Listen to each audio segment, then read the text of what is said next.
warahmatullahi wabarakatuh. Hello everyone, welcome back to my YouTube channel. Here I will explain about discovery learning.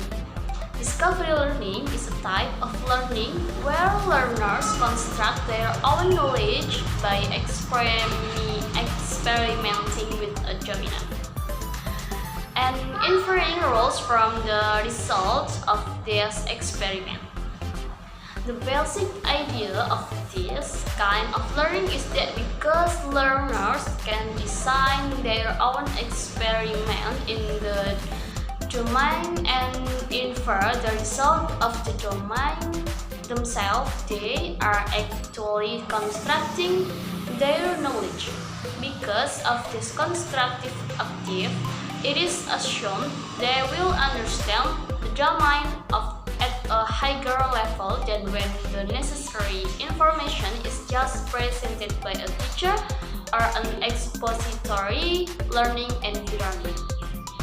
In practice, it has been very hard to find solid evidence for this explanation when learners are confronted with a simulation of a basic dominant and are asked to discover themselves which physical laws can explain the phenomena that can be observed. Many learners will not reach satisfactory results. The reason for this is not necessarily that the idea of discovery learning is not a good idea at all, but it indicates that learners need more than just to examine the learner about it. Apart from access to domain information, they need assistance in selecting and interpreting this information to build their knowledge base. In research and scientific discovery learning, it has been found that in order for discovery of learning to be successful, learners need to process a number of discovery skills, including hypothesis generation, experiment design, prediction, and data analysis. In addition, regulative skills like planning and monitoring are needed for focusful discovery learning. Apart from being supportive for learning about the domain at hand, these skills are usually also seen as a learning goal in itself, as they are needed. In a complex information society, lack of this skill can result in ineffective discovery behavior like designing inconclusive experiment, confirmation bias, and drawing contribute to creating new knowledge in the mind of the learner.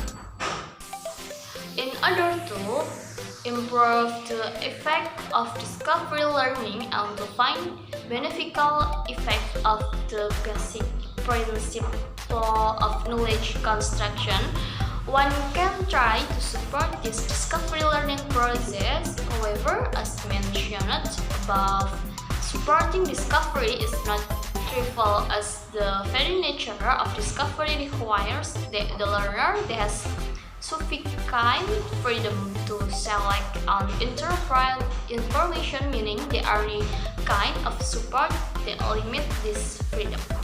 In principal situation, first discovery learning process will be discussed in more detail in order to find the ways in which the many be supported.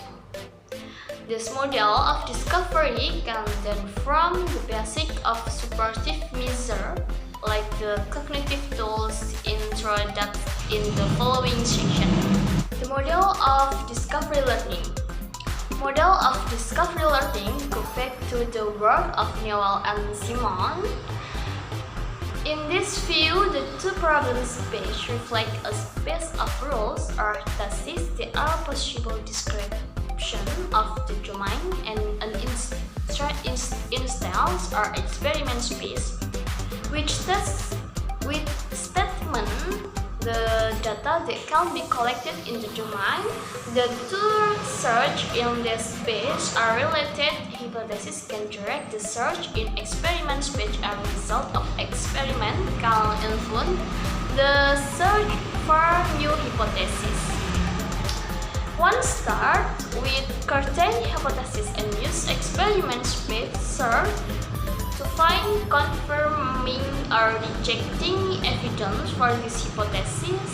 When hypotheses are rejected, first a new hypothesis is formed before new experiments are generated to put this to the test, collecting data before hypothesis state. And the discover when a learner comes to the correct hypothesis, perhaps as one of a list before the search start, he or she is likely to use a theory strategy. Okay, that's all for me. Thank you for your nice attention. Wassalamualaikum warahmatullahi wabarakatuh.